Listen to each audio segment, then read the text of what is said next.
로마서 11장 36절 말씀 제가 봉독하겠습니다. 이는 만물이 주에게서 나오고 주로 말미암고 주에게로 돌아감이라. 그에게 영광이 세세히 있을지어다. 아멘. 우리 36절 같이 한번 다시 읽겠습니다. 시작. 이는 만물이 주에게서 나오고 주로 말미암고 주에게로 돌아감이라. 그에게 영광이 세세히 있을지어다. 아멘. 이 시간 섭리 두 번째 시간으로서 제목은 통치 그리고 죄와 악의 문제, 이런 제목으로 말씀을 증거하겠습니다. 제목이 좀 길고 복잡한데 통치 그리고 죄와 악의 문제, 통치 그리고 죄와 악의 문제, 이런 제목으로 하나님 말씀을 증거하겠습니다. 섭리라고 하는 것은 하나님의 작정의 실행 중에 하나인데, 작정의 실행은 창조와 섭리로 나타납니다. 그런데 그 섭리는 세 가지 요소로 우리가 구분해서 살펴볼 때 도움이 된다 그랬습니다. 그 세 가지 요소는 보존, 협력, 통치, 이 세 가지로 우리가 구분해서 살펴볼 수 있다 그랬습니다. 그러나 이 모든 세 가지 요소들은 하나님의 사역 안에서는, 섭리 사역 안에서는 하나입니다. 하나님의 섭리 사역 안에서는 하나이고 긴밀하게 연결이 되어 있지만은 우리가 교리적으로 성경적으로 좀 구분해서 하나님의 사역을 살펴볼 때 좀 더 잘 이해될 수 있기 때문에 세 가지로 나누어 보는 것입니다. 그래서 보존 안에도 협력 통치면이 있고, 또 협력 안에도 보존 통치면이 있고, 또 통치면에도 보존 협력면이 있지만은, 그러나 이렇게 구분해서 살펴볼 때 우리가 더 하나님의 진리를 잘 이해할 수 있기 때문에 세 가지 요소로 나누는 것이지, 세 가지가 탁탁 배타적으로 잘라지는 건 아니에요. 그래서 우리가 성경 전체에서 이렇게 유기적으로 그것들을 이해하는 것이 중요합니다.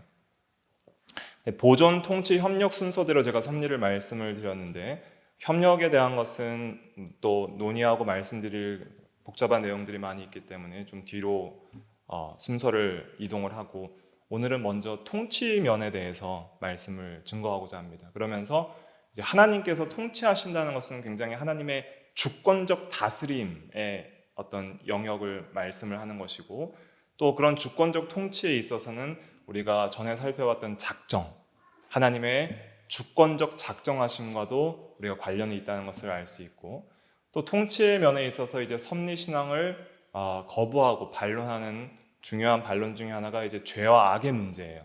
죄와 악이 있는데 어떻게 하나님께서 모든 것을 다스리고 작정하시고 통치하신다고 말을 할 수가 있는가 하는 그런 반론들이 있기 때문에, 또 우리가 실제적으로 경험하는 문제예요. 죄와 악의 문제는 신자가 죄를 지어서 넘어졌을 때 하나님이 나를 이렇게 만드신 건 아닐까? 하나님이 왜 나를 죄 가운데 보호해 주시지 않았지? 하면서 하나님이 나를 버리신 것이 아닌가? 하나님이 나를 덜 사랑하시는 것이 아닌가라고 신자들도 낙심할 수가 있고, 또 악이라는 것은 죄보다 더 큰 범위입니다. 죄라는 것은 하나님께서 처음 창조하셨을 때는 존재하지 않았던 것인데, 타락한 천사들이 범죄하여서 죄를 지었고, 또 인간이 죄를 지음으로써 타락하였는데, 악이라는 것은 무엇이냐면 죄의 결과예요. 악이라는 것은 죄를 포함한 모든 선의 반대가 악입니다. 그러니까 선하지 않은 모든 상태나 모든 그런 행위들이 악이에요. 그러니까 악이라는 것은 우리가 악 그러면은 죄랑 동의어로 생각하실 수도 있는데 그렇지 않습니다. 악이라는 것은 죄보다는 더 큰 포괄적 의미예요. 그래서 악 안에 죄도 포함이 돼요. 그래서 죄라는 것은 악의 관점에서 말을 한다면 도덕적 악이 죄예요. 그러니까 우리가 살인, 간음, 거짓말 이런 것은 도덕적 악이고 죄죠. 그런데 우리가 물리적인 죽음 같은 거 있잖아요.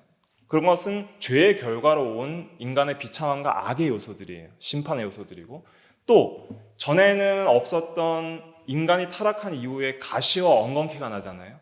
그래서 이 세상에 원래는 하나님께서 처음 창조하셨을 때 모든 동식물들은 아름다웠고, 또 모든 동물들은 육식이 없었고 풀을 그 먹이로 주어서 채식을 했었고, 또 식물들에게서 있어서도 악한 요소인 독성 식물이나 가시나 정말 쓸모없는 오히려 해를 주는 그런 해초나 그런 이 엉겅퀴와 같은 그런 것들이 없었는데, 인간이 타락 직후에 이제 땅이 가시와 엉겅퀴를 내게 되고, 또 악이라는 것은 우리가 겪는 여러 가지 질병들, 또 이 세상에서 겪는 이해할 수 없는 여러 가지 사건과 사고와 고통들, 그것도 다 악이에요. 자연재해들, 전쟁들, 또 우리가 살아가면서 열심히 우리가 뭔가 계획을 세우고 노력을 했는데 일한 만큼 성취가 되지 않고 실패하는 일들이 있잖아요.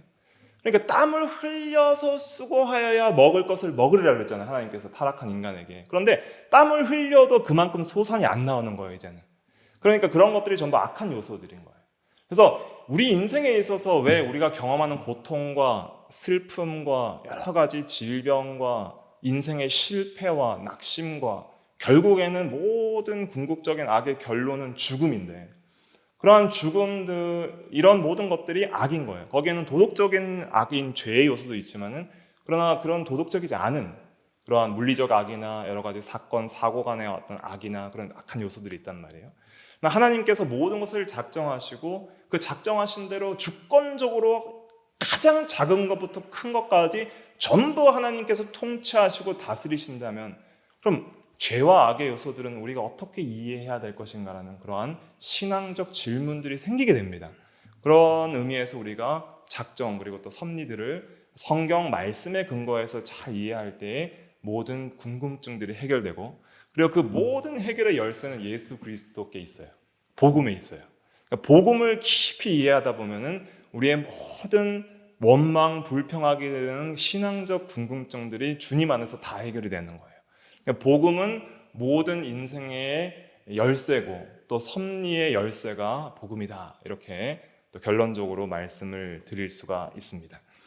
하나님께서 이제 로마서 11장은 그 모든 로마서의 교리적인 결론이 이제 맞춰지는 부분이고, 12장부터는 이제 행함, 어떻게 이제 이 구원론에 대한 교리를 믿는 우리 인간이 어떻게 살아야 될 건지를 12장에서 말을 하기 시작하는데, 그 이제 교리적 모든 결론들을 이제 36절에서 말을 하고 있는 거예요. 그래서 9장에서 말했던 어떤 예정과 또 이중 예정, 선택과 유기의, 또 이스라엘과 이방인의 구원을 11장까지 말을 하면서 이제 마지막 결론이 이제 36절입니다. 36절 다시 읽어보면, 만물이 주에게서 나오고 주로 말미암고 주에게로 돌아감이라 그랬습니다.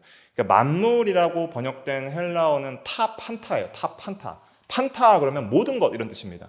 타는 그냥 정관사이고, 판타 모든 것, 모든 것이다 이런 뜻입니다. 그래서 all things, 영어로는 all things라고 번역했는데 모든 것 이렇게 생각하시면 돼요.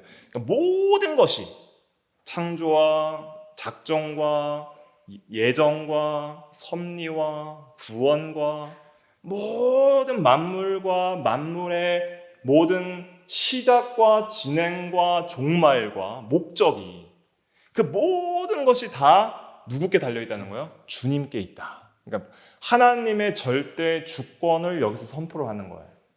그러니까 하나님의 절대 주권이라는 말은 우리가 교리적으로 많이 들어보는 말씀인데, 이 주권이라 그랬을 때 항상 기억해야 될 중요한 단어는 무엇이냐면 최고 통치권입니다. 그러니까 주권이라는 것은 최고 통치권을 의미하는 거예요. 그래서 하나님은 모든 세계와 하늘과 땅의 최고 권위자이고 왕으로서 최고 통치권을 가지고 모든 것을 가장 작은 것부터 큰 것까지 빠짐없이 다 다스리신다라는 의미로서 하나님의 주권을 사용하는데, 절대를 앞에 붙이면 절대 주권이 되잖아요. 그러니까 예외가 없다는 거예요. 하나님 밖에서 어떤 통치를 주장하는 다른 세력이 없다는 것이죠. 그래서 하나님의 최고 통치권을 하나님의 절대 주권이라 그렇게 표현을 하고, 우리가 섭리에 있어서 요소 중에 통치를 이해할 때에도 이런 하나님의 최고 통치권, 절대 주권을 가지고 하나님께서 작정하신 대로 모든 것을 절대적으로 통치하신다, 이렇게 섭리를 이해를 해야 되겠습니다. 오늘 읽은 36절 말씀을 좀 자세하게 살펴보면 만물이 주에게서 나오고 모든 것이 주에게서 나오고 할 때, 나오고는 이제 기원을 말하는 거예요. 모든 만물의 기원, 그것은 하나님께 있다, 이것을 선포하는 것이고, 또 주로 말미암고 오는 과정을 말하는 거예요. 만물이 여전히 존재하고 보존되고, 그 다음에 만물이 하나님의 통치를 받아서 만물에 살아가고 또 이동하고 또 그 존재들의 지속되면서 그 만물들이 인도함을 받는 면, 그래서 이 통치는 또 하나님의 인도면, 모든 만물을 하나님의 선하신 목적대로 만물을 시간 속에서 인도하시는 면, 그런 것들을 우리가 하나님의 통치다 이렇게 생각을 하시면 됩니다. 하나님의 인도, 하나님의 이끄심. 그래서 그것이 하나님의 통치예요. 그래서 모든 만물은 하나님의 이끄심과 인도대로 다 진행이 되는 거예요.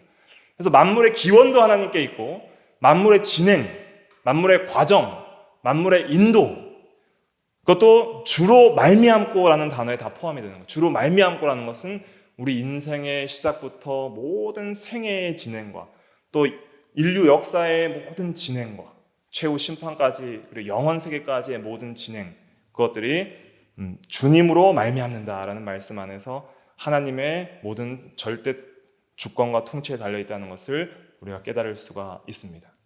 또 주에게로 돌아감이라 그랬어요. 그러니까 만물의 모든 목적이 하나님께 있다는 것을 선포하는 거예요. 모든 만물들이 각자 개별적인 존재를 위해서 있는 것이 아니라 모든 만물들이 가장 작은 땅의 티끌조차 다 주님께로 돌아간다는 것은 다 주님의 영광을 위한다 이런 뜻입니다. 주님의 영광을 위해 이바지한다. 결국 악인들이나 선인들이나 타락한 천사들이나 불신자들이나 또 선한 천사들이나 믿는 성도들이나 모든 피조세계의 만물들이 결국은 주에게로 돌아감이라는 것은 결국 모든 만물이 하나님의 영광을 위하게 된다 이런 뜻입니다. 그래서 그러한 의미로서 마지막에 그에게 영광이 세세에 있을지어다 아멘 이렇게 선포를 하는 거예요. 그래서 모든 것이 주님께 영광을 돌릴지어다, 영원토록 세세토록 하나님께 영광이 있을지어다 아멘 하고 마치는 거예요. 그래서 바울이 로마서에서 이 구원에 대한 문제, 인류의 죄와 타락과 구원에 대한 문제, 또 이스라엘과 이방의 구원의 모든 문제들을 말하면서 절대 주권을 하나님께 돌리면서 그러한 구원의 시작과 진행과 마침과 목표가 하나님께 영광이다, 하나님으로부터 나오고 말미암고 돌아간다를 또 선포를 하는 것입니다. 그래서 이것을 통해서 우리가 하나님께서 이 세상을 창조하시고 또 모든 것을 다스리시고 통치하신다는 것을 로마서 11장 36절을 통해서도 확실하게 알 수가 있는 것이죠. 그래서 이 36절 말씀은 하나님의 절대 주권, 하나님의 최고 통치권을 선포하는 중요한 요절입니다. 그래서 이 요절은 우리가 잘 외우시면서 우리가 항상 묵상하고 또 되새김질해야 되는 또 중요한 말씀이라 할 수가 있겠습니다. 저번 시간에 살펴보았던 말씀 중에 히브리서 1장 3절에 보면 보존의 그 사역에 대한 근거 구절로서 히브리서 1장 3절에 보면 그의 능력의 말씀으로 만물을 붙드시며 하는 말씀이 있었어요. 그래서 능력의 말씀으로 만물을 붙드시며 할 때에 이 붙드시며라는 단어는 지탱하다, 보존하다 이런 의미도 있지만은 움직이다, 인도하다 이런 의미도 있어요. 이것이 이제 헬라어로 그런 두 가지 의미가 있는데, 그러므로 하나님께서 그의 능력의 말씀으로 만물을 보존하시고 유지하시고 지탱하시고 또 보존하시지만은 그것만 하시는 것이 아니라 붙드신다는 의미는 이제 이동한다, 또 움직이다, 인도하다 이런 의미도 있습니다. 그래서 모든 만물의 진행, 또 인도, 통치 이런 것들도 다 하나님께 달려있다. 이제 그것을 선포하는 게 섭리교리예요. 그래서 성경을 근거해서 먼저 이 섭리에 대한 내용들, 그래서 어떤 면들을 하나님께서 섭리를 하시는지 성경을 근거해서 우리가 살펴보고, 또 이제 죄와 악의 문제와 관련해서 또 남은 시간은 섭리에 대한 통치의 면을 죄와 악의 문제와 관련해서 우리가 또 이해할 수 있도록 그렇게 말씀을 증거하도록 하겠습니다.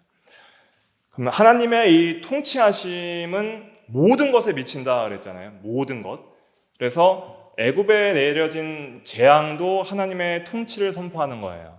그래서 강이 피가 되고 피, 개구리, 또 파리, 또 가축, 우박, 또 빛과 어둠, 또 이제 장자 재앙을 통해서 우리가 피조세계의 모든 동식물들과 또 자연들과 또 인간의 건강과 생명까지도 하나님께서 통치하신다. 그것을 애굽의 10가지 재앙을 통해서도 알려주셨죠. 그래서 통치하심은 절대적이므로 누구도 막을 수가 없습니다. 누구도 막을 수가 없다는 말씀은 다니엘 4장 35절에 느부갓네살 왕을 통해서 하나님께서 선포하셨는데, 제가 읽어드리면 땅의 모든 사람들을 없는 것 같이 여기시며 하늘의 군대에게든지 땅의 사람에게든지 그는 자기 뜻대로 행하시나니 그의 손을 금하든지 혹시 이르기를 내가 무엇을 하느냐고 할 자가 아무도 없도다. 그래서 하나님의 손을 금하든지 하나님이 무엇을 하느냐라고 그렇게 항의할 자가 아무도 없다. 이렇게 말씀을 하고 있습니다. 그래서 하나님의 통치는 절대적이므로 누구도 마귀조차도 막을 수가 없는 거예요. 어떤 왕도 이 세상의 최고 권력자였던 느부갓네살도 패하고 다시 세우심으로 이 느부갓네살 입을 통해서 이 말씀을 선포하고 계셨거든요. 그럼으로써 이 세상의 어떤 권력자도 하나님의 통치를 막을 수 없다. 하나님은 절대 왕이시기 때문에, 최고 통치자이시기 때문에 모든 것을 통치하신다. 그러면 그 통치하시는 내용에 있어서 어떤 것들을 통치하시는가 구체적으로 좀 살펴보는 것이 우리가 도움이 되는데, 첫째로는 기후, 자연 세계, 이런 물리 법칙, 또 우연히 일어나는 일, 이런 것들도 다 통치하세요. 그래서 기온, 강수량, 대기, 이동, 바람, 이런 것들도 다 통치하시는 거예요. 그래서 시편 147편 16절에 보면 눈을 양털같이 내리시며 서리를 재같이 흩으시며 우박을 떡 부스러기같이 뿌리시나니 누가 능히 그의 추위를 감당하리요. 바람이 불게 하신즉 물이 흐르는도다. 그래서 하나님께서 이 모든 기온, 사시사철, 그래서 노아 홍수 이후에 하나님께서 무지개를 통해서 보존의 언약을 하셨어요. 그러면서 사시사철과 계절과 어떤 기후들을 계속 보존해 주시겠다고 약속을 해주셨거든요. 그래서 하나님께서 실제적으로 이렇게 모든 기온, 강수량, 대기의 이동, 광풍, 바다 물결 이런 것들을 다 다스리시는 거예요. 그래서 우리가 날씨가 흐리고 비가 온다고 원망불평하면 돼야 안 돼요? 안 됩니다. 그 함부로 우리가 말을 해서 하나님의 통치권에 도전을 하면 안 되는 거예요. 오늘 즐겁게 나들이를 할 계획이 있으면 갑자기 비가 와요. 그냥 비가 오는 걸 저주하고 원망하면 비를 내리시는 하나님의 왕대심과 하나님의 통치를 저주하는 그런 불경을 저지를 수가 있습니다. 그렇기 때문에 모든 자연의 세계에 일어나는 일들과 물리 법칙과 우연히 일어나는 것들도 다 하나님께 달려있음을 믿고 우리는 그대로 하나님을 경외하고 받아들이고 인내하고 순종하는 것이 우리가 마땅히 해야 될 본분인 것이죠. 그러므로 비를 하나님께서 주관하신다는 것은 농업의 성공과 실패도 하나님께 있다는 거예요. 그래서 하나님께서 가나안 땅에 이른 비와 늦은 비를 내려주셨잖아요. 그래서 철을 따라 비를 주리니 땅은 그 산물을 내고 밭에 나무는 열매를 맺으리라 라고 하나님께서 레위기 26장 4절에 약속을 해주셨거든요.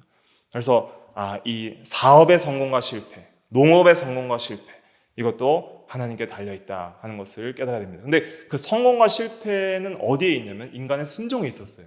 순종하면 성공하게 하시고 불순종하면 실패하게 하시는 그러한 하나님의 통치의 사역을 우리가 믿고 항상 우리는 하나님을 믿고 순종해야 된다 하는 것을 깨달을 수가 있습니다. 이러한 자연과 기후뿐만 아니라 하나님은 동물과 식물도 주관하십니다. 풍년과 흉년을 결정하시는 분도 하나님이에요. 요셉이 7년 대풍년과 대흉년을 이제 하나님의 계시를 통해 알고 그걸 대비하고 실제로 하나님께서 그렇게 통치하셨잖아요. 또 들짐승들을 움직이시는 것도 하나님입니다. 그래서 이스라엘 백성들 중에 북이스라엘 백성이 아수르에 포로 잡혀가고 아수르 나라가 이제 북이스라엘 점령하면서 그 나라를 혼혈 민족으로 만들면서 사마리아 민족이 됐습니다.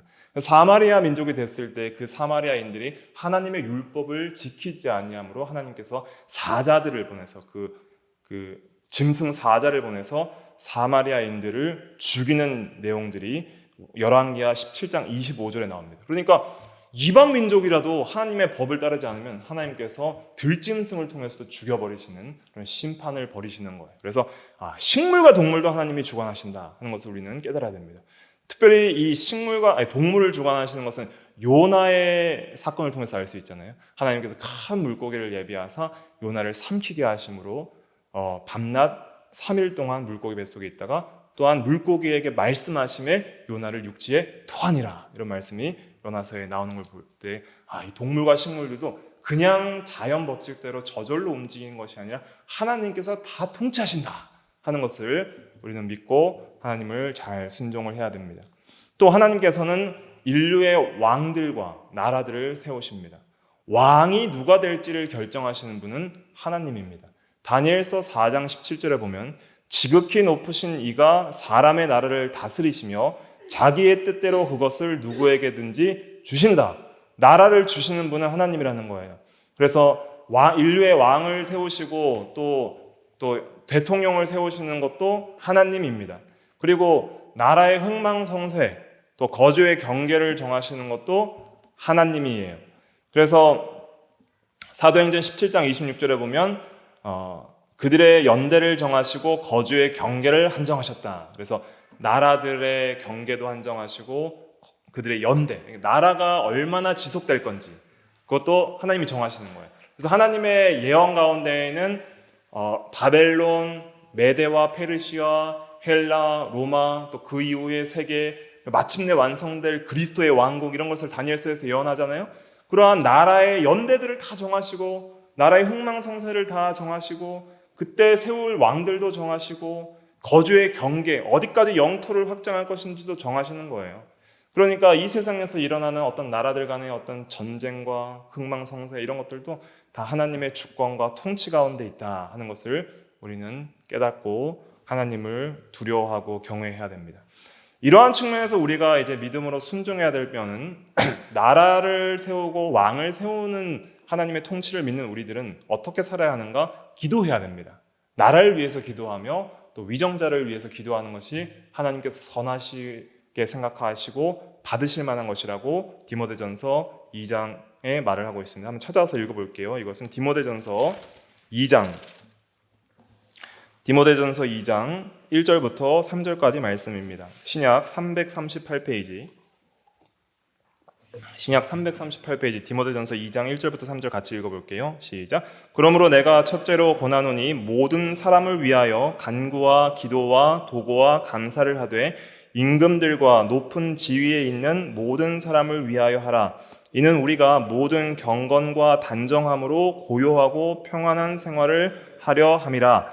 이것이 우리 구주 하나님 앞에 선하고 받으실 만한 것이니. 자, 이 기도를 하는 것이 왜 선하고 받으실 만한 것일까요? 이 기도를 하는 그 신앙인의 그 중심에는 누가 왕인 거예요? 하나님이 왕인 것입니다. 다니엘은 바벨론 왕 밑에 있었지만 그는 하나님을 최고 왕으로 섬겼던 것이죠. 그러므로 사자굴 앞에서도 기도했던 거예요. 그러니까 기도라는 것은 나의 주권자가 하나님을 선포하는 것입니다. 나의 모든 최고 통치권자, 이 모든 세상의 흥망성쇠와 인류 역사와 왕을 결정하시는 최고 통치권자도 하나님이심을 선포하는 거예요. 그 기도를 통해서. 그렇기 때문에 하나님이 그런 기도를 기뻐하십니다. 인간 왕보다 더 하나님을 왕으로 섬기는 그 자를 하나님께서 기뻐하시는 것이죠. 또 하나님은 각 사람의 삶에서 일어나는 모든 일을 주관하십니다. 그러니까 우리 모든 인생의 시작과 진행과 마침과 영원을 다 주관하시는 거예요. 그래서 인간의 출생은 누구께 달려 있어요? 하나님께 달려 있습니다. 하나님께서 한나의 태를 여시니 아들을 낳았다 그랬어요. 태를 닫으시면 못 낳는 것이고 태를 여시면 아들을 낳는 거예요. 그러니까 아기가 태어나는 것도 하나님께서 허락하십니다. 또 아기를 하나님께서 어머니의 태 속에서 지으신다는 말씀이 시편 139편 13절에 나옵니다. 주께서 내 내장을 지으시며 나의 모태에서 나를 만드셨나이다. 어머니의 태를 통해서 하나님께서 만드시는 것이죠. 그렇게 태어난 인생들은 하나님께서 주시는 능력과 은사대로 살아갑니다. 그래서 우리에게 주시는 각자의 재능과 은사들은 하나님께서 주신 것입니다. 그러므로 출애굽기 4장 11절에 보면은 여호와께서 모세에게 말씀하시는 거예요. 여호와께서 그에게 이르시되 나는 입이 둔한 자라 말을 못합니다 할 때에 여호와께서 출애굽기 4장 11절에 누가 사람의 입을 지었느냐, 누가 말 못하는 자나 못 듣는 자나 눈 밝은 자나 맹인이 되게 하였느냐, 나 여호와가 아니냐 그랬습니다. 그래서 사람의 입과 말 잘하고 못하고 잘 듣고 못 듣고 밝게 보고 못 보고 하는 그런 모든 재능과 또 신체적 기능과 은사들은 다 누가 주시는 거예요? 하나님이 주시는 것입니다. 그리고 우리가 열심히 일해서 돈을 버는 능력도 누가 주시는 거예요? 하나님이 주시는 것입니다. 내가 힘이 있고 내가 똑똑하고 내가 건강하고 내가 공부를 잘해서 돈을 버는 게 아니라 재물 얻을 능력을 누가 주신다 그랬어요? 하나님이 주신다 그랬습니다. 신명기 8장 18절에 보면 그가 내게 재물 얻을 능력을 주셨습니다. 그런데 마음이 교만한 사람들은 이르기를 내 능력과 내 손의 힘으로 내가 이 재물을 얻었다 할 것이라 이렇게 말을 한다는 거예요. 하지만은 하나님의 통치와 섭리를 믿는 우리들은 하나님께서 내게 재물 얻을 능력을 주셔서 우리가 이 모든 것을 누리나이다라고 그렇게 고백하며 감사해야 하는 것이죠. 인류의 생사화복도 하나님께 달려 있습니다. 한나가 기도를 통해서 주님을 깊이 만나고 하나님의 주권을 경험하면서 그의 고백이 사무엘상 2장 6절부터 7절에 보면 여호와는 죽이기도 하시고 살리기도 하시고 또 스올에 내리기도 하시고 올리기도 하시느니라 그랬습니다. 스올이라는 것은 음부, 지옥, 무덤 이런 죽은 자의 상태를 가리키는 거예요. 그러니까 죽은 자같이 낮추시기도 하시고 또 영광스럽게 올리기도 하시느니라. 그러니까 한나의 인생 자체가 죽은 자처럼 가망이 없고 소망이 없이 아이가 없다는 것은 그 당시에 이런 생계 유지의 가장 결정적인 흠이었거든요. 그러니까 아이가 없으면 자기를 부양해줄 그런 근거가 없어지는 거예요. 그러니까 막 죽은 자 같은 그런 비참한 신세에서 분인나의 그런 구박을 받고 살았는데 하나님께서 올리셨다라는 고백을 할 수 있었던 것이고 또 가난하게도 하시고 부하게도 하시고 낮추기도 하시고 높이기도 하십니다.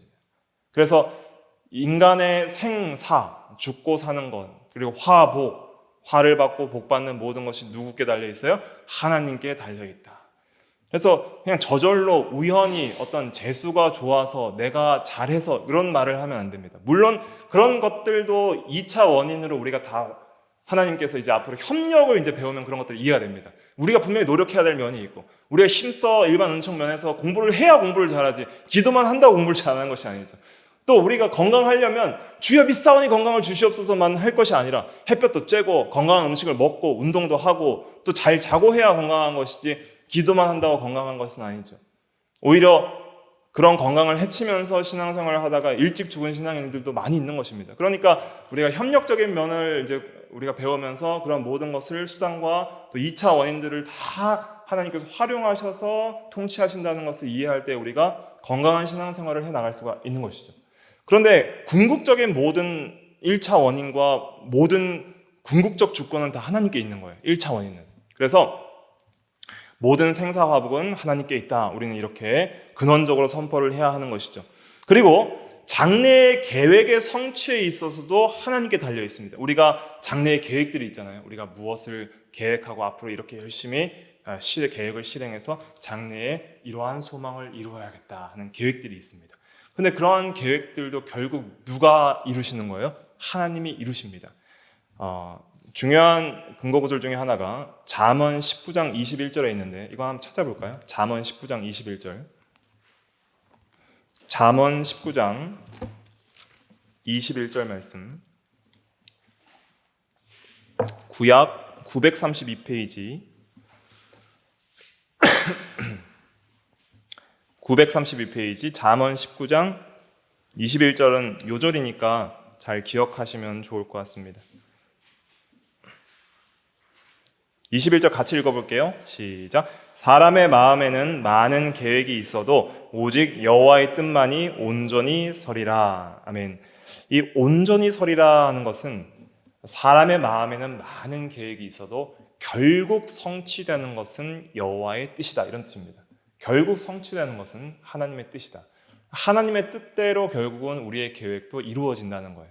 사람의 마음에 많은 계획이 있을지라도, 사람의 마음으로 자기의 길을 계획할지라도 그의 걸음을 인도하시는 이는 여호와시니라. 잠언 16장 9절에도 말씀을 하고 있습니다. 또 야고보서 4장도 한번 찾아볼까요? 야고보서 4장 신약 375페이지 야고보서 4장 13절부터 15절 말씀.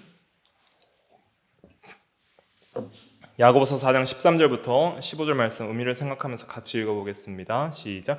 들으라, 너희 중에 말하기를 오늘이나 내일이나 우리가 어떤 도시에 가서 거기서 1년을 머물며 장사하여 이익을 보리라 하는 자들아, 내일 일을 너희가 알지 못하는도다. 너희 생명이 무엇이냐? 너희는 잠깐 보이다가 없어지는 안개니라. 너희가 도리어 말하기를 주의 뜻이면 우리가 살기도 하고 이것이나 저것을 하리라 할 것이거늘. 그래서 미래의 계획을 세우는 데 있어서도 하나님의 섭리와 주권 그리고 하나님의 뜻을 우리가 경외하고 믿으면서 그렇게 세워나가야 됩니다. 하나님 없이 자기 소에 오른 대로 그렇게 오늘 내일 또 1년이나 머물면서 계획을 세우며 장사하며 이익을 보는 자들에게 너희는 잠깐 보이다 없어지는 안개라고 말씀하시는 거예요. 내일 일을 너희가 알지 못한다. 내일 죽으면 계획이 무슨 소용이 있느냐. 하나님의 뜻이면 너희가 내일도 살고 이것과 저것을 하리라 그렇게 말을 해야 된다. 그러니까 이것은 그러면 뭐 계획도 소망이 없고 소용도 없다 이런 뜻이 아닙니다.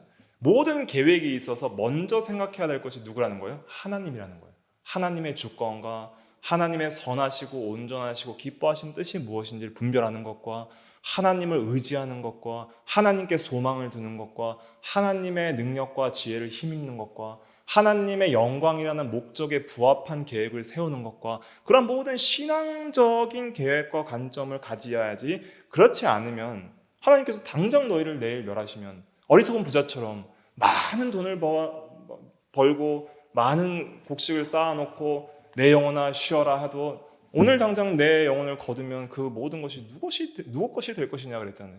그런 것처럼 우리는 먼저 하나님의 주권과 통치를 생각하면서 살아가야 한다는 것이에요. 그런데 이러한 것들을 우리가 성경적으로 잘 알고는 있지만 자주 까먹습니다. 우리는 자주 잊어버려요. 그러니까 신앙에 있어서 실패하는 중요한 원인 중에 하나가 뭐냐면 많이 들어도 계속 까먹는 거예요.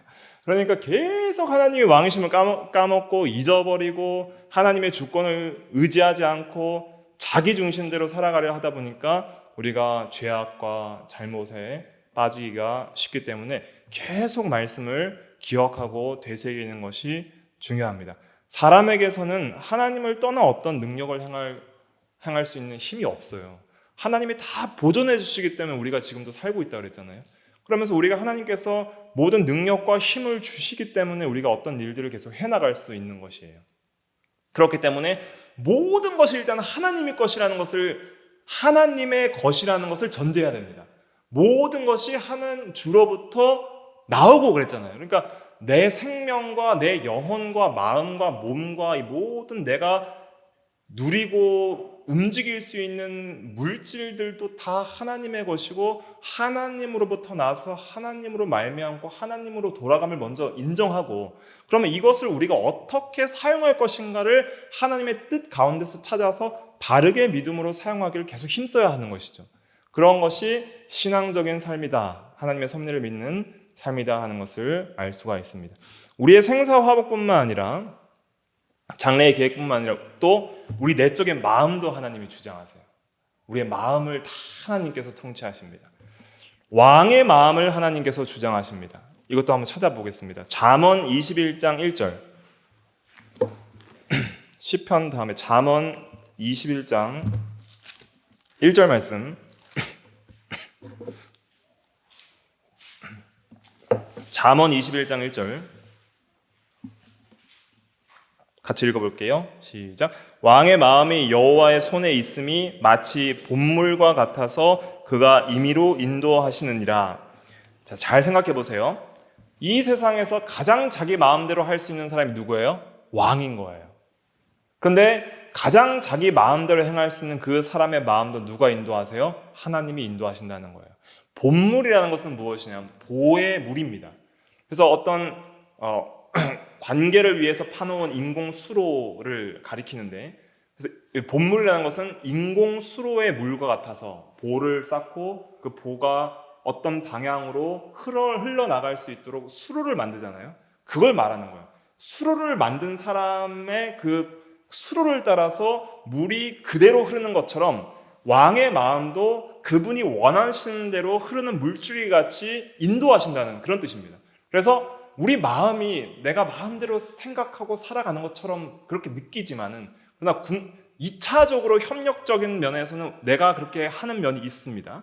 그러나 1차적으로는 하나님께서 모든 마음을 인도하시는 거예요. 그건 작정과 섭리 가운데 통치면에서 우리는 확실하게 믿어야 되는 것입니다. 그래서 우리 마음도 하나님이 원하시는 대로 이끄시는 대로 우리가 마음을 먹어요. 그럼 우리가 모든 선한 결정들을 하는 데 있어서도 누가 결정하게 하시는 거예요? 하나님이 결정하게 하시는 것입니다. 근데 그러한 결정들도 억지로 결정하게 하시는 것이 아니에요. 내가 기도해야지, 하나님 말씀을 읽고 순종해야지, 하나님 앞에 거룩하게 살아야지 하는 것을 전혀 거룩하게 살고 싶지 않은데 하나님이 너 거룩하게 살아 해서 억지로 등 떠밀려서 거룩하게 사는 것이 아니라, 하나님께서 우리에게 소원을 두고 자원하는 마음을 주셔서 자원하는 마음으로 그렇게 하도록 인도하시는 거예요. 그러니까 그 인도도 어떤 강압적인 폭정의 통치가 아니라 정말 조화롭고 지혜로우면서 2차적인 우리의 자유와 마음들도 다 활용하시고 자원하여서 그렇게 하게 하시는 거예요. 그래서 거기에 대한 근거 말씀들은 빌립보서 2장 13절에 있습니다. 한번 찾아볼게요. 빌립보서 2장 13절. 신약 319페이지 빌립보서 2장 13절 말씀 같이 읽어볼게요. 시작. 너희 안에서 행하시는 이는 하나님이시니 자기의 기쁘신 뜻을 위하여 너희에게 소원을 두고 행하게 하시나니, 소원을 두고 행하게 하신다는 것은 너희로 자원하여 행하게 하신다, 이런 의미입니다. 그래서 마음에 내가 소원을 가지는 거예요. 거룩하게 살아야지.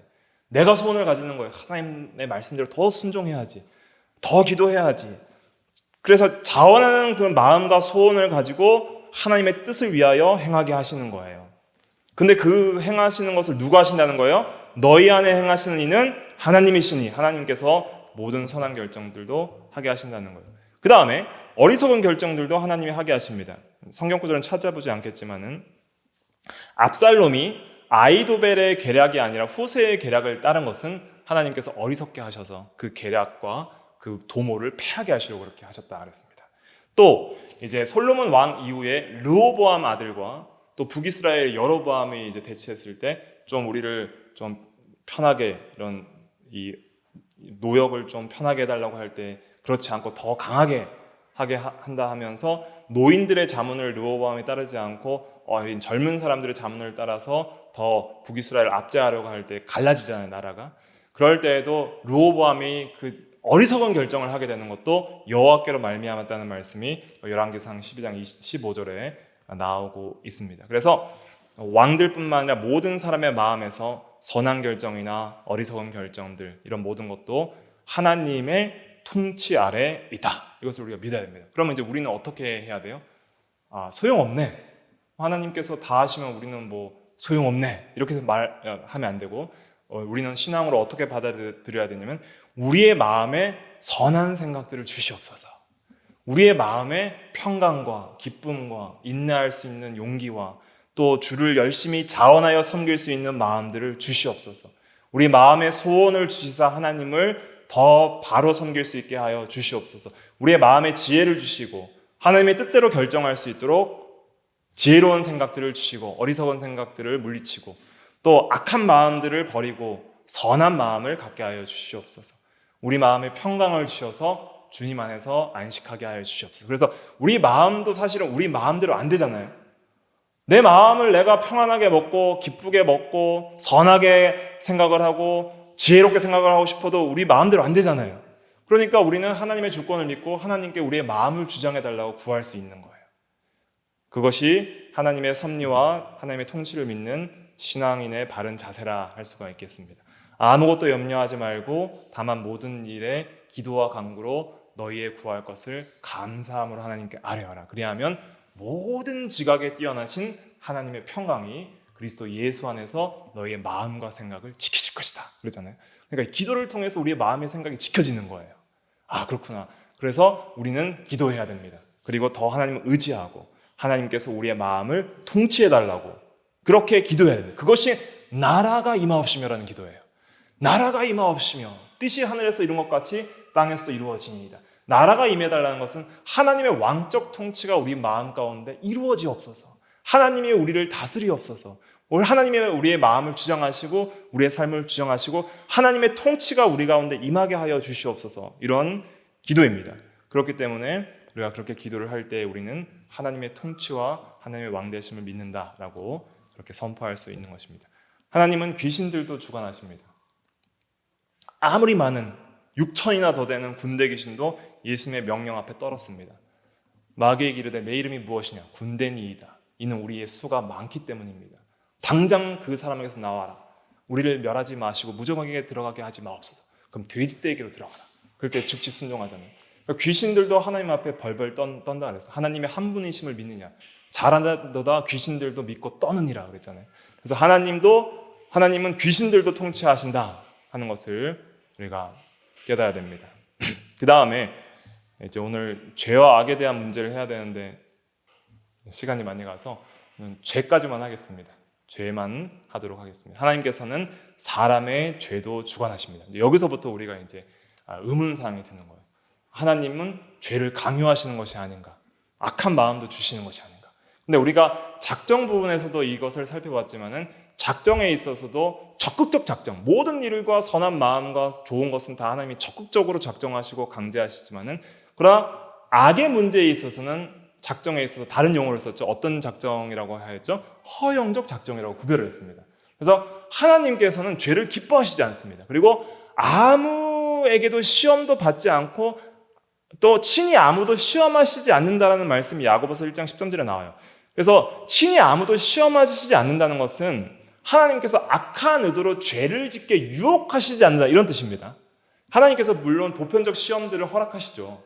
그러나 아무도 시험하시지 않는다는 것은 시험이 없게 한다는 뜻이 아니라 시험이 많이 있죠. 그러나 시험도 허락하시지만은 시험하시지 않는다는 것은 마귀가 사람을 시험하듯이 악한 의도로 욕심을 불러일으켜서 유혹하는 그런 유혹을 하나님께서 직접적으로 하시지 않는다는 뜻입니다. 그러면 하나님은 죄의 주성자가 아닙니다. 그리고 하나님은 죄가 세상에 들어오는 것을 본성적으로 기뻐하실까요? 안 기뻐하실까요? 기뻐하시지 않습니다. 그럼 이런 의미는 듣는 거예요. 하나님이 능력이 있으시다면 죄를 막으셨을 것이다. 그렇죠? 하나님이 능력이 있으셨다면 사탄이 타락하실 것도 막으셨을 것이다. 또 능력이 있으셨다면 사람이 타락할 것도 막으셨을 것이다. 근데 막지 않으셨다는 것은 못 막으신 것이 아닌가? 능력이 없는 것이 아닌가? 하나님 통치권 밖에 있는 것도 있지 않는가? 이렇게 오해를 하는 사람들이 있는 거예요. 또 모든 것을 막으실 수 있지만 안 막으셨다면, 죄를 허용하셨더라면, 그러면 하나님은 죄의 조성자이므로 불의하신 것이 아닌가? 또 이렇게 생각하는 사람이 있어요. 그러니까 죄가 있다는 것 자체, 또 악이 있다는 것 자체를 통해서 하나님이 그것을 안 막으셨다면 막을 능력이 없어서 전능하지 못해서 안 막은 것일 수도 있고, 또 능력은 있지만은 일부러 안 막으신 것이라면 하나님은 불의하시고 또 악하신 것이 아닌가, 이렇게 오해를 하는 사람들이 있습니다. 거기에 대해서 우리가 생각해야 될 것은 하나님은 먼저 선하시다는 것을 성경적으로 선포하는 거예요. 하나님은 불의가 없으시다. 시편 92편 15절에도 불의가 없으시다 그랬고, 하나님은 요한일서 1장 5절에도 어두움이 조금도 없으시다 그랬거든요. 하나님은 불의하시지 않으세요. 그리고 악을 기뻐하시지도 않고 죄를 기뻐하시지도 않습니다. 그런데 죄를 반드시 일어나도록 작정하셨고, 또 반드시 사탄이 타락하도록 작정하시고 섭리하셨어요. 또 반드시 하와는 선악과를 따먹도록 작정하셨고 섭리하셨어요. 그러니까 예외가 없어요. 하나님 통치권 밖에서 악이 일어나는 경우가 없습니다. 모든 죄가 작정되고 죄가 일어나는 것도 하나님 손 밖에서 일어나는 것이 없습니다. 그렇게 일어난다고 결론을 지어버리면 하나님은 무능한 하나님이 되는 거예요. 하나님의 절대 주권은 깨어지게 되는 것입니다. 하나님 주권 밖에 악이 마음대로 역사할 수 있게 되는 것입니다. 하나님은 죄와 악을 통치하실 수 없는 분이 되는 것입니다. 그러면 모든 것이 합력하여 선을 이룰 수 있게 만드실 수 없는 분이 되는 것입니다. 그럼 성경이 거짓말이 되는 거예요. 그래서 하나님은 모든 죄를 작정하셨고 죄를 섭리하셔서 반드시 그렇게 일어나게 하셨지만, 그러나 하나님은 죄를 강제하시지 않고 또 죄가 일어나는 것을 기뻐하시지 않았고 또 죄의 조성자가 아니고 결국 죄를 지은 것은 그 사람에 의해서 또 그 존재에 의해서 천사가 타락한 것이고 또 하와가 죄를 지은 것이고 아담이 죄를 지은 것입니다. 그래서 실제적으로 타락의 기사에 있어서도 창세기 1장부터 3장에 보면은 3장에 있어서 타락의 기사에 있어서도 마귀와 뱀과의 대화 또 하와와의 대화는 나오지만 하나님이 거기에는 나오지 않거든요. 등장하지 않습니다. 그러니까 죄를 섭리하셨지만 결국 죄를 지은 것은 그 죄를 지은 당사자의 그런 의지로 지은 것이다. 이렇게 결론을 내려야 됩니다. 그러면 여기서 이제 의문이 드는 거예요. 도대체 왜 하나님이 죄를 작정하시고 허용하셨을까? 하나님은 선하시기 때문에 죄의 작정과 섭리도 선하십니다. 이것을 믿어야 됩니다. 그러니까 하나님은 선하신 목적으로 죄를 허용하시는 거예요. 하나님의 모든 허용과 작정과 섭리는 다 선이에요. 예를 들면 요셉이 형들에게 팔렸습니다. 그렇죠? 그러면 요셉이 형들에게 팔린 건 요셉 당사자에게는 악이죠. 그리고 형들에게는 죄를 지은 것이죠. 그래서 하나님께서는 그걸 작정하시고 섭리하셨죠. 근데 하나님께서 섭리하실 때에는 요셉의 형들처럼 요셉을 죽이려는 악한 의도를 가지고 한 것이 아니죠. 하나님께서 그 일을 섭리하실 때는 하나님은 선한 목적이 있어서 그걸 허용하신 겁니다. 그 요셉을 통해서 이스라엘의 구원과 또 하나님의 구원 계획을 위해서 전체적으로 합력해서 선을 이루시려고 그걸 허용하신 거예요. 그러니까 하나님의 지혜와 그 넓은 완전하신 전지하심과 통찰과 인도하심은 너무나도 지혜로워서 누구도 다 감히 판단할 수 없고 그 목적은 선으로 이바지하게 되어 있어요. 가장 궁극적으로 우리가 생각해야 될 것은 무엇이냐면 예수 그리스도의 십자가의 죽으심입니다. 하나님께서 가룟 유다를 통해서 예수님을 팔리게 하셨습니다. 그래서 요셉이 팔린 것과 같은 것입니다. 그러니까 요셉은 예수님의 예표가 됩니다. 스데반 설교를 통해서도 그것을 알 수 있습니다. 가룟 유다는 악한 의도로 사탄이 그 속에 들어가서 예수님을 팔았습니다. 그 가룟 유다가 예수님을 파는 것은 구약 성경의 시편에 예언된 대로 된 것입니다. 그러면 하나님께서 그것을 작정하셨습니다. 그것은 악입니다. 그리고 그것은 가룟 유다가 죄를 짓도록 허용하신 것입니다. 그러면 하나님의 입장에서는 그것이 선을 이루기 위해서 인류의 구원 역사를 이루기 위해서 그렇게 작정하신 거예요. 그러나 가룟 유다 개인에게는 어떤 의도로 한 거예요? 악한 의도로 그 일을 행한 거예요. 악한 의도로 하나님의 섭리 가운데 그 일을 했지만은 하나님은 그 악한 의도를 허용하시고 죄 가운데 내버려 두신 것은 하나님께서는 그 모든 죄들도 기뻐하시는 않지만은 궁극적으로 그렇게 죄를 섭리하시는 것도 선한 목적에 이바지되도록 허용을 하시는 거예요. 그러니까 하나님께서 이 인류 역사에서 모든 죄들을 허용하실 때에는 하나님의 목적은 항상 악이 아니라 선이라는 것을 결론을 내릴 수가 있습니다. 그래서 예수 그리스도의 구속을 통해서 모든 사람들이 참으로 어리석고 능력이 없는 그러한 십자가의 죽음이라 생각했지만 십자가의 도가 멸망하는 자들에게는 어리석은 것이지만은 구원을 받는 우리에게는 하나님의 능력이요 하나님의 지혜라 그랬잖아요. 그러니까 그러한 모든 하나님의 계획들을 통해서 그 어리석게 보이고 능력 없어 보이는 비참한 그러한 죽음과 억울한 심판을 통해서 억울한 재판을 통해서 죽는 그 주님의 십자가가 오히려 선한 목적을 통해서 모든 믿는 자를 구원에 이르게 하시는 하나님의 능력과 지혜가 되게 하셨다. 이것을 통해서 우리가 하나님께서 이 세상에서 이 죄들을 허용하실 때 그것은 결코 하나님이 능력이 없거나 하나님 통치 밖에서 마음대로 일어나는 것이거나 아니면 하나님이 선하시지 않아서 그렇게 하시는 것이 아니다 하는 것을 우리가 결론을 지을 수 있는 것입니다. 마지막으로 하나님만 하고 마칠 텐데 그건 성도의 죄 문제예요. 하나님께서 우리를 구원하시기 위해서 그렇게 예수님을 십자가에 못 박아 죽이시기까지 작정하시고 섭리하셨고 우리를 구원하셨는데 우리를 구원하신 이후에 우리 구원받은 성도들도 죄를 짓잖아요. 그러면은 우리가 고민이 드는 거예요. 나는 하나님의 자녀가 아닌가? 혹시 불택자가 아닌가? 그런 이제 의심이 들 수도 있는 것이고, 또 하나님의 자녀 중에는 좀 거룩하게 산 사람들도 있는데 나는 왜 이렇게 거룩한 삶을 살지 못하지? 하나님의 자녀 중에 나는 좀 덜 사랑하는 자녀가 아닌가? 그렇게 생각이 들 수도 있는 거예요. 온갖 시험과 고난 속에서도 그런 여러 가지 방황과 의심이 들 수도 있고, 질병과 여러 가지 어려움 속에서도 들 수도 있지만, 내가 실제적으로 마음속에 내 마음을 지키지 못하고 내가 쉽게 죄의 유혹에 빠지고 내가 정말 버리고 싶은 어떤 죄들이 있는데도 불구하고 그것들이 없어지지 않고, 나름대로 기도하고 말씀대로 순종한다고 믿음을 가진다고 노력했지만은 잘 고쳐지지 않는 나의 본성들 때문에 괴로워할 때가 많이 있습니다. 근데 이 죄의 문제에 있어서 하나님의 섭리는 크게 네 가지로 이 신앙고백서에서 설명을 하고 있습니다. 신앙고백서에서 5장에 보면 이제 작정에 대한 내용이 나와 있는데, 신앙고백서를 제가 읽어드리면 성도의 죄 문제에 대해서 이렇게 교리 고백서는 말을 하고 있습니다. 가장 지혜로우시고 의로우시며 은혜로우신 하나님께서는 때때로 자기 친자녀들이 각종 유혹에 빠지며 그들 자신들의 부패한 마음대로 행하게 내버려 두신다. 우리가 하나님의 자녀지만은 그 자녀들도 유혹에 빠지도록 버려두시는 때가 있습니다. 우리도 자녀들을 키울 때 자녀들이 말을 안 들으면 그럼 네 마음대로 한번 해봐라 라고 할 때가 있잖아요. 그러면서 실패를 통해서 배우게 하시는 그런 부모의 어떤 마음들이 있잖아요. 그런 것 같은 거예요. 하나님께서도 자녀들이 먼저는 죄 문제에 있어서 자녀들이 계속 죄를 지을 때 징계의 요소로서 죄 가운데 버려둘 때가 있어요. 계속 죄를 짓고 하나님을 떠날 때에는 그냥 버려두시는 거예요. 그래서 더 큰 죄를 통해서 더 마음의 괴로움과 고통을 당하고 하나님의 징계를 받게 하시려고 그렇게 버려두시는 때도 있습니다.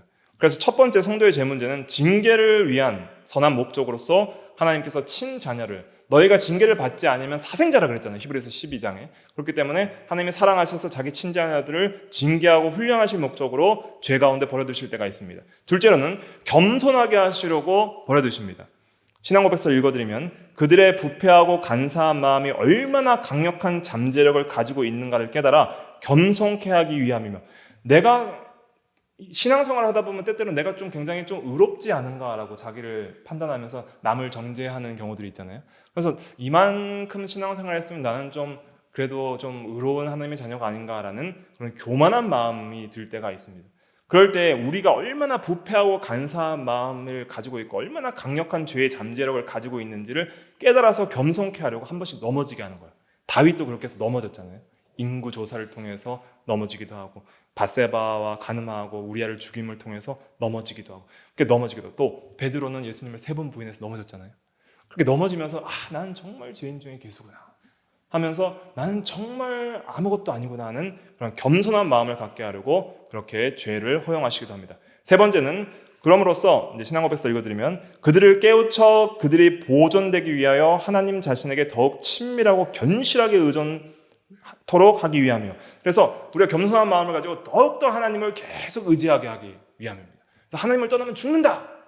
내가 아무리 잘났다고 해도 하나님을 떠나는 그 순간부터 우리는 죄악 가운데 종노릇할 수밖에 없는 연약한 존재다 하는 것을 깨닫고 하나님을 늘 의지하게 하시려고 그렇게 우리에게 때때로는 죄를 허용하기도 하십니다. 그래서 베드로가 3번 부인한 이후에는 이제는 너는 나를 따르라.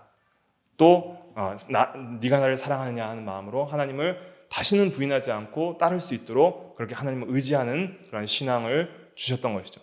그 다음에 네 번째, 징계, 겸손, 의지, 이 세 가지 목적이 말했고, 네 번째는 대비의 목적이 있습니다. 그래서 우리가 작은 어떤 죄 가운데 빠지게 하심으로써 앞으로 큰 죄를 안 빠지게 하시는 그러한 대비의 목적이 있어요. 그러니까 죄를 빠지게 한다는 것은 우리 마음에 원하는 대로 내버려 두시는 거예요. 하나님이 강제하는 게 아니라, 내가 죄를 지을 때 우리가 죄 짓기 싫은데 죄를 지어요? 원해서 죄를 지어요? 원해서 죄를 짓잖아요. 그러니까 자기 마음대로 원하도록 한번 내버려 두시는 거예요. 그러면서 회개하고 돌이켜서 앞으로 더 큰 죄를 만났을 때 악한 날에 능히 설 수 있도록 하나님께서 우리를 지켜주시기 위하여 때로는 시험에 넘어지게 하시는 거예요. 바울이 사탄의 사자 육체의 가시를 얻게 하심으로 통해서 교만한 마음을 제거하도록 하셨잖아요. 그래서 교만하여서 넘어지지 않도록, 더 큰 죄를 짓지 않도록 대비하기 위해서 이런 목적을 통해서 우리가 죄를 허용하기도 하신다 하는 것을 깨달아야 됩니다. 신앙고백서 읽어드리면 또한 장차 있을 모든 죄의 유인들에 대비하여, 그리고 여러 다른 의롭고 거룩한 목적들을 위하여 그들이 더욱 깨어있게 하기 위함이다. 그래서 악한 날에 능히 설 수 있도록 하기 위해서 때로는 우리에게 죄도 허용하신다 하는 것을 깨닫고, 성도에게 죄를 허용하시는 네 가지 목적은 징계, 겸손, 의지, 대비, 이 네 가지를 기억을 하시면 되고, 그래서 하나님이 우리를 사랑하시지 않으셔서 그런 것이 아닙니다. 이런 목적이 있기 때문에 우리는 늘 돌이키고 더 하나님을 의지하고 죄를 짓지 않도록 힘을 써야 되고, 죄와 싸우듯 힘써 싸우고 더욱더 의지하고 겸손하고 하나님의 말씀대로 돌아가는 우리가 돼야 됩니다. 하나님은 전능하십니다. 그리고 모든 것을 다스리십니다. 그리고 하나님은 선하십니다. 죄에 대해서는 허용적 작정, 허용적 통치, 허용적 섭리, 그리고 목적은 다 선, 궁극적으로 선을 위해서 하나님은 다 허용하십니다. 악한 자들은 악한 목적으로 그것을 쓰지만 똑같은 동작이지만은 의도 속에 죄가 있는 거예요. 악한 목적으로 가룟 유다가 예수님을 팔았지만 하나님은 선한 목적으로 가룟 유다가 예수님을 팔게 하신 거예요. 이해되시죠? 그러니까 이것을 우리가 이해하여서 하나님은 선하심을 우리는 선포하고 더욱더 하나님을 의지하고 믿음으로 살아나가야 되겠습니다. 기도하도록 하겠습니다.